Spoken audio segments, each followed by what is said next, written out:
સુપ્રભાત બાળ મિત્રો, વિષય ગુજરાતી ધોરણ 7 ગુજરાતીની અંદર આપણે એકમ નંબર 9 બાનો વાળો એ શીખી ગયા. એના આધારે સ્વાધ્યાય પોથીની અંદર કેટલાક પ્રશ્નો પણ શીખી ગયા. હવે આજે આપણે જે બાકી રહેલા પ્રશ્નો છે એ કરીશું.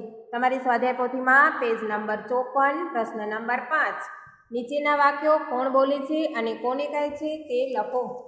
એમાં પહેલું છે હૃદયના ભંડકિયામાં આંસુની બધી ખારાશ અને જખમોને ભરી દીધા. તો આ વાક્ય લેખક પોતાની બા વિશે સ્વગત બોલે છે. પછી 2 છે વાળો ખુશ અને બા પણ ખુશ. તો આ વાક્ય ઘેર જલ્દી પહોંચીને વાડાની દેખરેખ રાખનારી પોતાની બા વિશે લેખક કહે છે. પછી 3 છે પેટમાં વીતે છે અને તાવ આવે છે. તો આ વાક્ય મફતિયા લીંબુ લેવા આવનારા લોકો લેખકની બાને કહે છે. પછી 4 છે બા એ રીતે ભોળી નહીં ભલી ખરી. તો આ વાક્ય કોણ બોલે છે? લેખક પોતાની બા વિશે કહે છે. 5 છે ખાયા સો ખોયા ખીલાયા સો પાયા. તો આ વાક્ય શું હતું? તો કે લેખકના બાનું જીવન સૂત્ર હતું એવું લેખક જણાવે છે. પ્રશ્ન નંબર 6 નીચેના શબ્દોની જોડણી સુધારો. પેલું છે વ્યક્તિત્વ. તો એની અંદર ત એ રસ્વ ઈ, દીર્ઘઈની જગ્યાએ રસ્વ ઈ અને કની આગળ આપણે લખીશું વ્યક્તિત્વ. પછી છે જીવન સ્રોત. એની અંદર જી રસ્વ ઈની જગ્યાએ દીર્ઘ ઈ. પછી 3 છે નિમિત્ત. તો ચાલો હવે તમારે લખવાનું છે. બોલો સરસ. ની મી રસ્વ ઈ, બરાબર. ની રસ્વ ઈ, મી રસ્વ ઈ અને તની ઉપર આપણે તની આગળ સેજ લીટો કરીશું. પછી 4 છે સમૃદ્ધિ. તો સમૃદ્ધિની અંદર આવશે મ જે આપણે લખીએ છીએ એ કેવી રીતે આવશે? આઠડો કરી અને નીચે વાળીએ એવી રીતે વારીશું અને ધની અંદર દ અને ધ એ બંને જોડીને લખવાનું છે. પછી 5 છે બીમારી. બીમારીમાં બી દીર્ઘ ઈ. 6 છે જીવન સૂત્ર. તો એની અંદર જી રસ્વ ઈની જગ્યાએ દીર્ઘ ઈ અને સ ની નીચે જે રસ્વ ઉ કરેલું છે એની જગ્યાએ આવશે દીર્ઘ ઉ અને સૂત્ર, બરાબર. પછી છે 7મું ખાતરી બંધ. તો ખાતરી બંધની જગ્યાએ આપણે લખીશું ખાતરી બંધ, ત્રની જગ્યાએ તનેરી. પછી છે 8 નિરીક્ષણ. તો નિરીક્ષણની અંદર બંને ઊંધું કર્યું છે.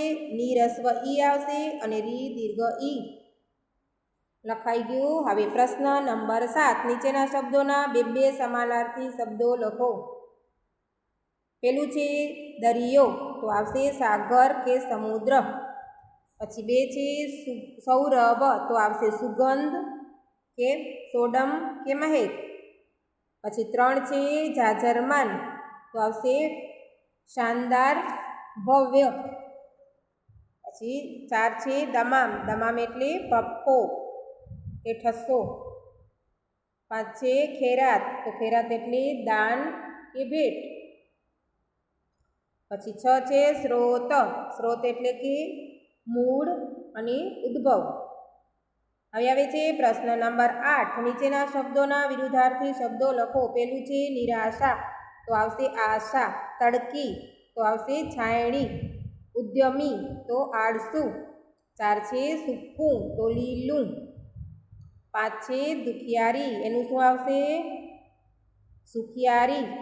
પછી મોખરે. તો મોખરે તો આખરે, અંતે અથવા તો છેવટે. પછી 7 છે હાજર. તો આવશે ગેરહાજર. 8 છે ભદ્ર. તો ભદ્રનું આવશે અભદ્ર. 9 છે નિર્મળ. નિર્મળ તો આવશે મલિન. હવે આવે છે પ્રશ્ન નંબર 9 નીચેના રૂઢિપ્રયોગોનો અર્થ આપી વાક્ય પ્રયોગ કરો. વાક્ય પ્રયોગ તમારે જાતે કરવાનું છે. રૂઢિપ્રયોગનો અર્થ હું તમને લખાવીશ. પેલું છે ઘરનો મોભ તૂટી પડ્યો. ઘરનો મોભ તૂટી પડ્યો એટલે કે એનો અર્થ થાય છે ઘરની વ્યક્તિનું મૃત્યુ થવું. તો આવશે લેખકના પિતાજીનું અવસાન થતાં. એક વાક્ય હું સમજાવું છું પછી તમારે જાતે લખવાનું છે. લેખકના પિતાજીનું અવસાન થતાં ઘરનો મોભ તૂટી પડ્યો. બરાબર. હવે આવે છે 2. આંખો ભીની થવી એટલે કે આંખમાંથી આંસુ આવવા. ચાલો હવે વાક્ય પ્રયોગ તમારે જાતે બનાવવાનું છે. આંખો ભીની થવી એના પરથી તમારે વાક્ય પ્રયોગ કરવાનું છે. પછી 3 છે ઉધડો લેવો એટલે કે ધમકાવવું. 4 છે ખૈરાત કરવી એટલે એનો અર્થ થશે દાન કરવું. લખ્યું. હવે પ્રશ્ન નંબર 10. નીચેના દરેક શબ્દ સમૂહ માટે એક એક શબ્દ લખો. એમાં પહેલું છે ગામઠી મકાનના છાપરા પરનું આધારભૂત મોટું લાકડું, તો આવશે મોભ. 2 છે જેનાથી આપણને જીવન જીવવાનું બળ મળ્યા કરે તે વસ્તુ, વ્યક્તિ કે સ્થળ, તો આવશે જીવન સ્ત્રોત.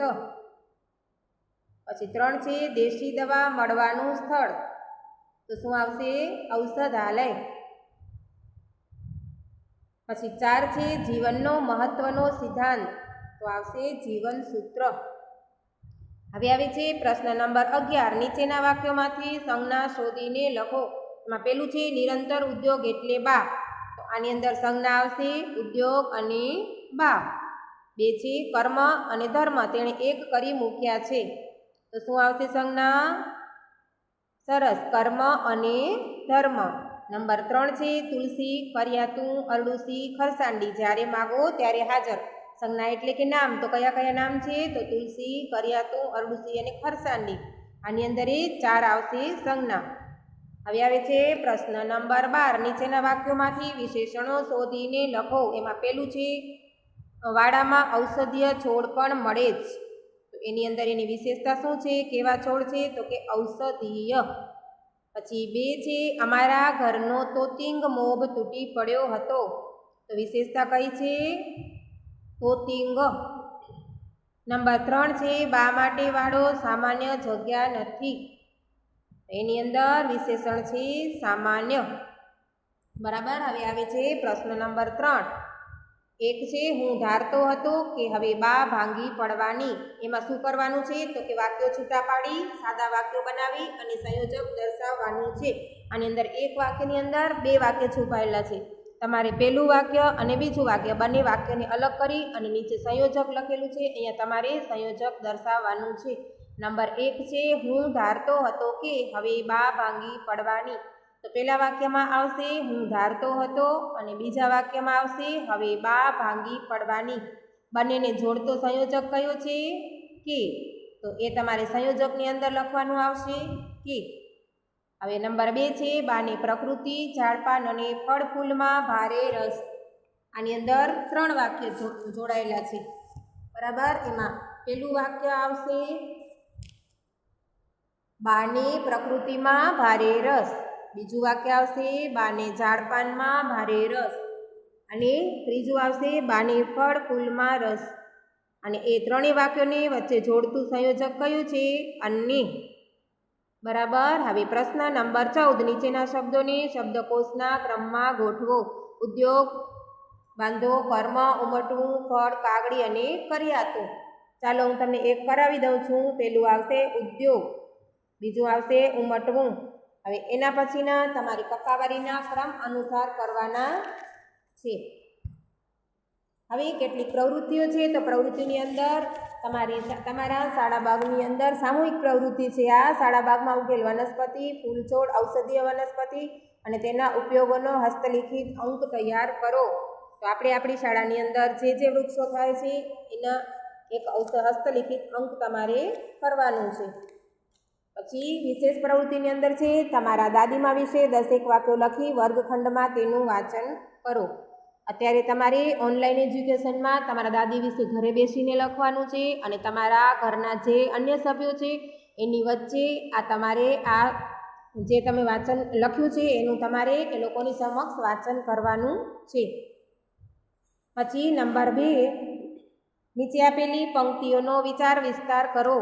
ખાયા સો ખોયા, ખીલાયા સો પાયા. તો આ વાક્યની અંદર જે આપેલું છે એનો વિસ્તાર કરવાનો છે. તો એની અંદર કવિ શું કહેવા માંગે છે?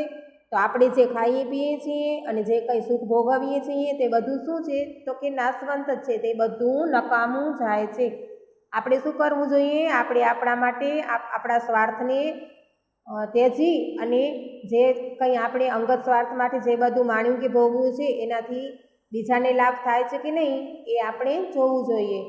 કંઈક મેળવવા અને પ્રાપ્ત કરવા માટેનો માર્ગ છે એ ખર્ચવામાં અને ખવડાવવામાં છે. આપણે બીજાને સુખી કરીએ, બીજાની આંતરડી ઠારીએ અથવા તો બીજાને જો કંઈ આપણે આપણા ભાગમાંથી પણ કંઈક ખવડાવીએ તો તે આપણને પોતાને જ આત્મસંતોષ મળે છે. બરાબર, એટલા માટે જ કહ્યું છે કે ખાયા શો ખોયા આપણી ભારતીય સંસ્કૃતિની અંદર પણ એ જ મહિમા વર્ણવવામાં આવ્યો છે. તો તમારે આ કાવ્ય પંક્તિનો વિચાર વિસ્તાર કરવાનો છે. હવે આવે છે તમારા ઘરનો વાડો અથવા તમને ગમતા ફૂલ વિશે 5 વાક્યો લખો. આ તમારે જાતે કરવાનું છે. હવે આ એકમ નંબર 9 બાનો વાડો એ તમારી સ્વાધ્યાય પોથીમાં પૂરું.